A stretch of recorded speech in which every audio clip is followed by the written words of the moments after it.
Hey guys, so this is part 3.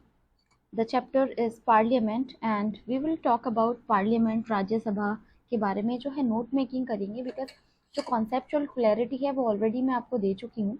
इसमें हम बात करेंगे मेनली फॉर्मेशन और राज्यसभा वगैरह कैसे वो हुई। So let's come to the point but before starting this session आपको मैं बताना चाहती हूँ कि ये पॉलिटी की प्लेलिस्ट ऑलमोस्ट रेडी हो गई है। 42 लेक्चर्स हो गए हैं इसमें। तो इससे जो फर्स्ट वाला पार्ट है वो आप 15 मिनट्स तक देखिएगा। उसके बाद क्योंकि साउंड नहीं आ रही उसके बाद सेकेंड लेक्चर मैंने प्रिपेयर किया है and this is the third one. और वीडियो को स्किप करके मत देखना क्योंकि नोट मेकिंग जितनी इंपॉर्टेंट है उतना ही सुनना भी इम्पॉर्टेंट है क्योंकि आपकी कॉन्सेप्चुअल क्लैरिटी उसी से ही बिल्ड होगी। आप ये वाले लेक्चर देख के लक्ष्मीकांत इजीली कवर कर सकते हो। सो ध्यान रखना बिकॉज सी आप अभी ये देखो कि बिना कोचिंग के आप कितना जो प्रिपरेशन है अपना कितना एक्सेलरेट कर सकते हो उसको।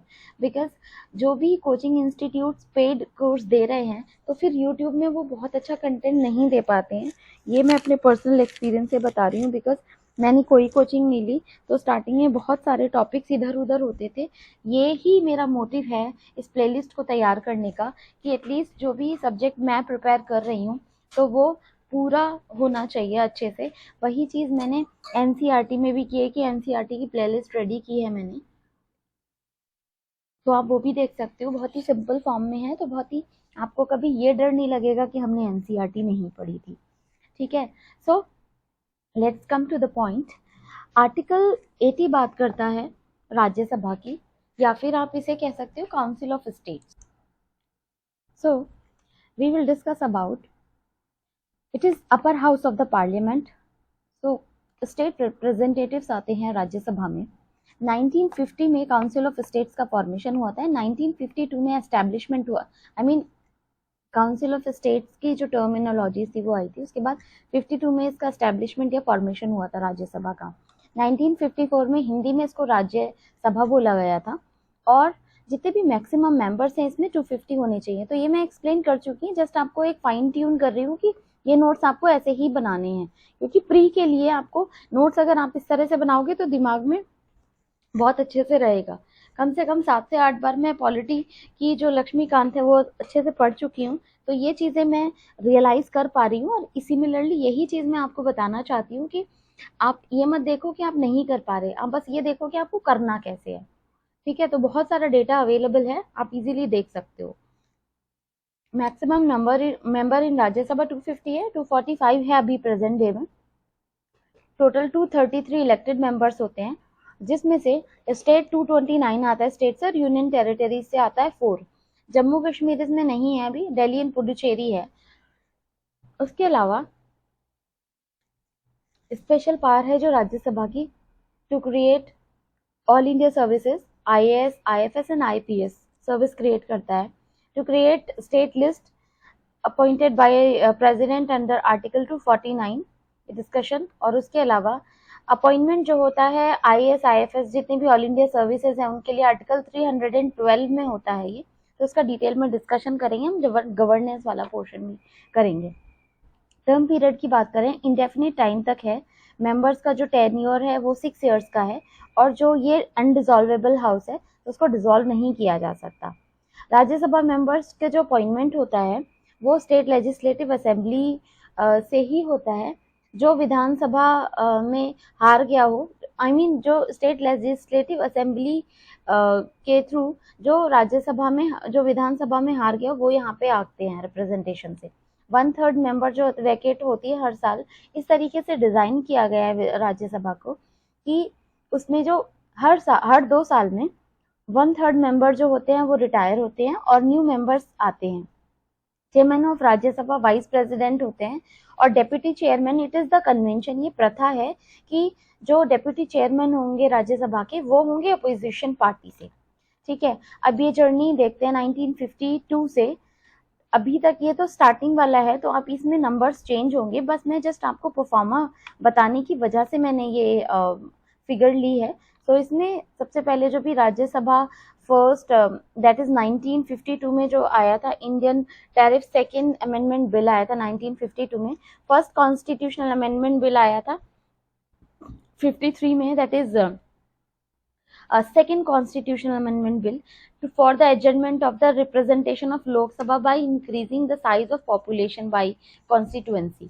तो उनकी पॉपुलेशन का जो साइज इंक्रीज हो रहा है उसी की तरीके से रिप्रेजेंटेशन जो है वो बढ़ा दिया जाता है. Apart from this, first bill on law and order, the preventive detention, second amendment bill आया था 1952 में. First security bill, Assam and Manipur powered bill आया था ये 1958 में. तो इस तरीके के बिल्स आए थे. ऐसा चीज में बहुत कुछ इंपॉर्टेंट नहीं है इस फिगर में, बट ये है कि जैसे आप परफॉर्मा ध्यान रखना कि total sitting of the house 249 sessions और number of bills introduce in Rajya Sabha. तो ये पुराना डेटा है क्योंकि नंबर चेंज होते रहते हैं. ऐसा बहुत ल्यूक्रेटिव कोई फिगर मिली नहीं थी मुझे, तो ये आप देख सकते हो. ठीक है. उसके अलावा राज्यसभा में ये मैं ऑलरेडी एक्सप्लेन कर चुकी हूँ आपको.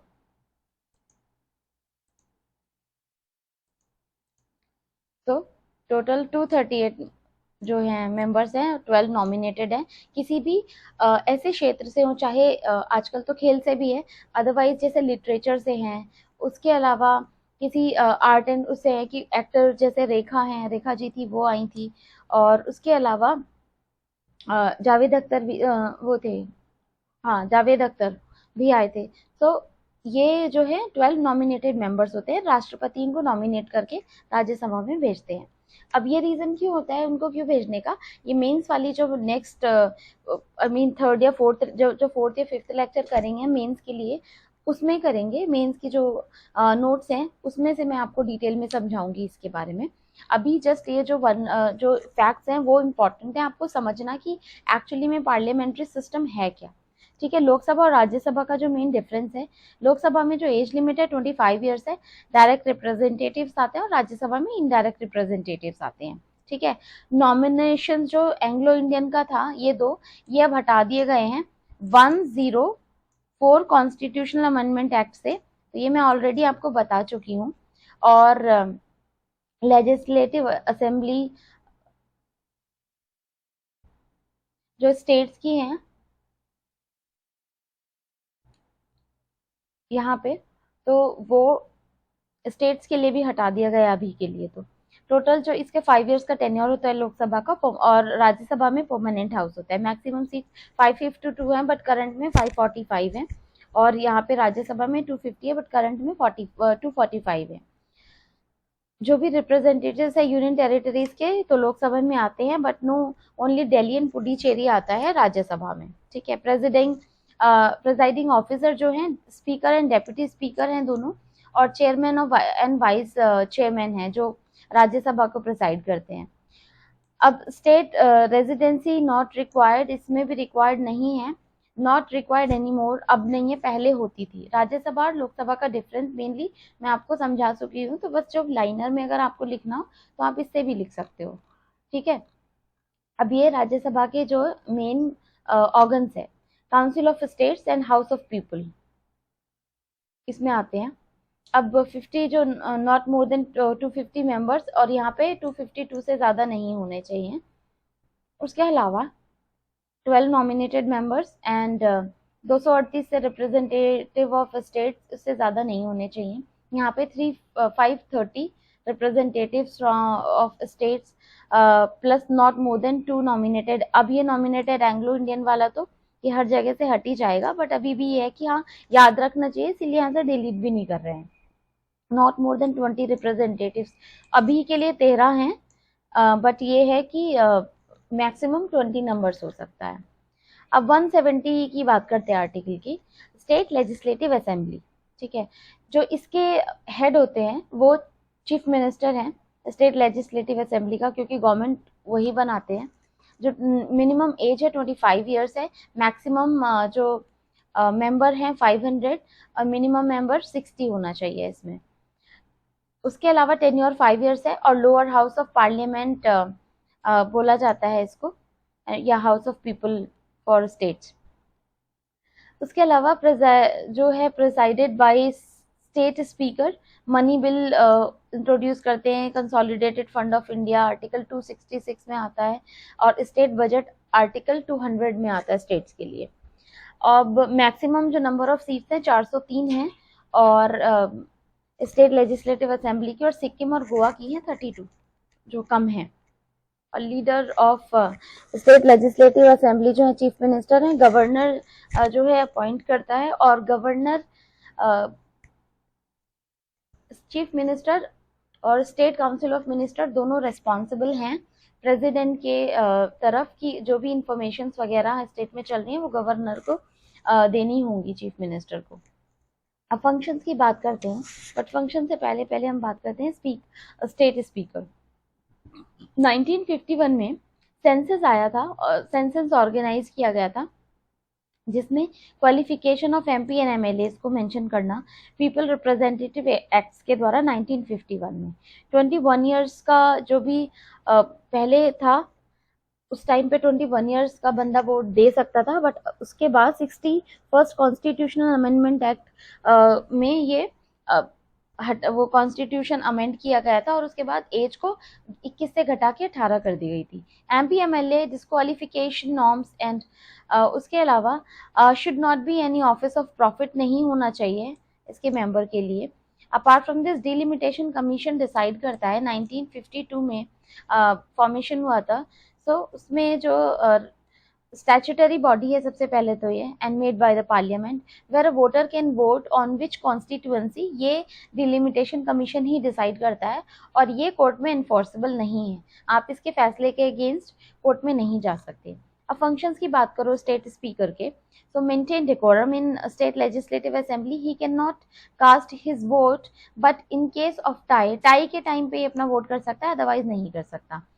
This bill is state money bill और नॉट, ये भी स्टेट स्पीकर डिसाइड करता है। State speaker can disqualify the MLA on grounds of office of profit और एंटी डिफेक्शन लॉ के बेसिस पे डिस्क्वालीफाई कर सकते हैं स्टेट जो स्टेट स्पीकर है।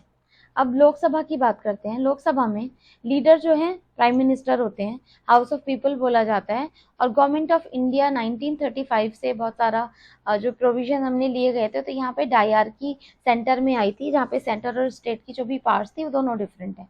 1950 में हाउस ऑफ पीपल कहा जाता था, और 1954 में हिंदी में से लोकसभा कहा गया। इसका टेन्योर जो है 5 ईयर्स का है, और मिनिमम जो एज है 25 ईयर्स की है।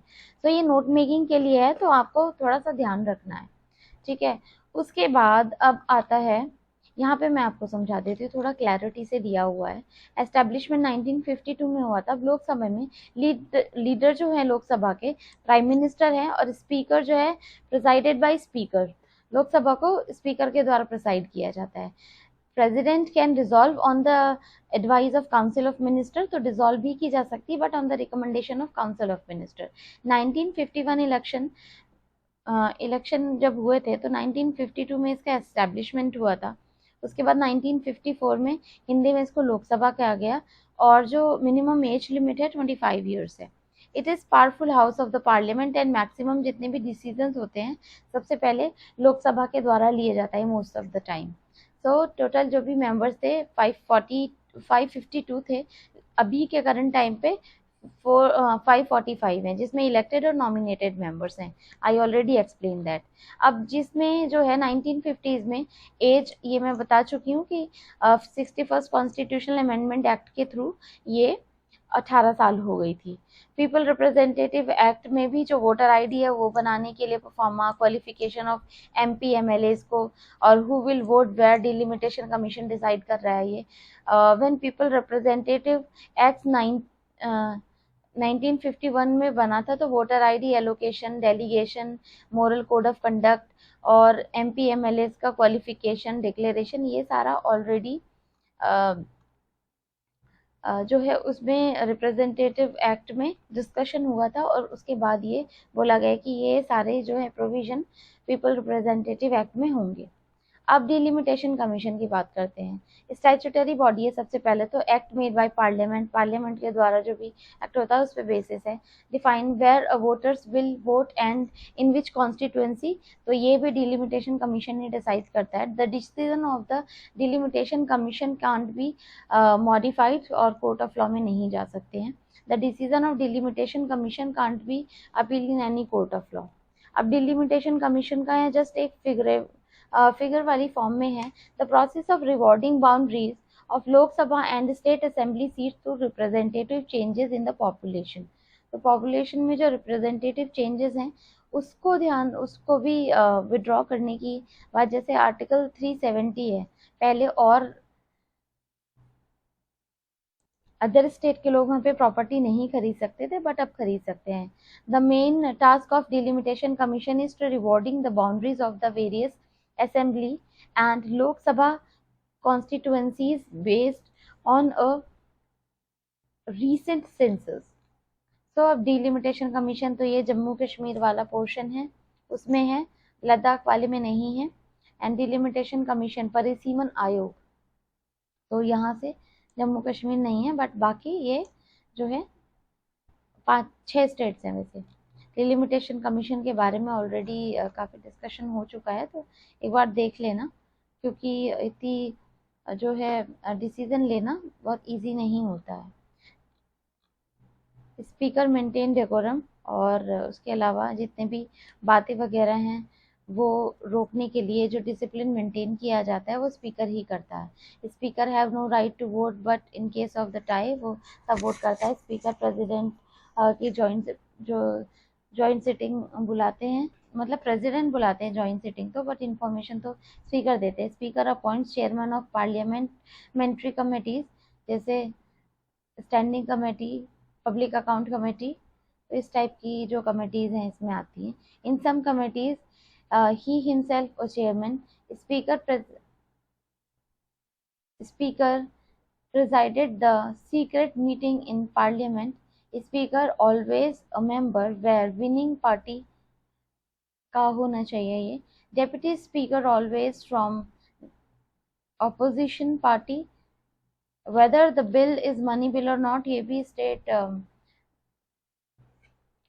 लेजिस्लेटिव ये भी स्पीकर स्टेट स्पीकर डिसाइड करता है। और उसके अलावा क्वालिफिकेशन जो है उनकी भी क्वालिफिकेशन डिस्क्वालिफिकेशन भी स्पीकर ऑफ स्टेट ही डिसाइड करते हैं। The speaker is absent the duty deputy speaker take the therapeutic speaker action as a speaker. Speaker gives resignation to deputy speaker and deputy speaker give the resignation to speaker. तो ये पूरा जो है से related था। Effective majority जो बोला जाता है टोटल मेंबर्स माइनस जितनी भी वैकेंसी खाली हुई है वो, उसका 1/2 और उसको 1 जोड़ा जाता है, तब हमारा कह सकते हो कि एग्जैक्ट नंबर आता है। तो ये जो है इम्पॉर्टेंट पोर्शन था। डिलिमिटेशन कमीशन वगैरह काफ़ी डिस्कस कर लिया हमने। सो कल बात करेंगे जो नेक्स्ट चैप्टर के बारे में, budget parliamentary sessions, and I hope you enjoyed Teachers Day a lot. Very nice. So tomorrow we will talk about the new chapter, parliamentary sessions. Thank you, bye bye, take care, and please share कर दिया करो। Share and उसमें sharing में और subscribing में पैसे नहीं लगते, so you can do that. Thank you, bye.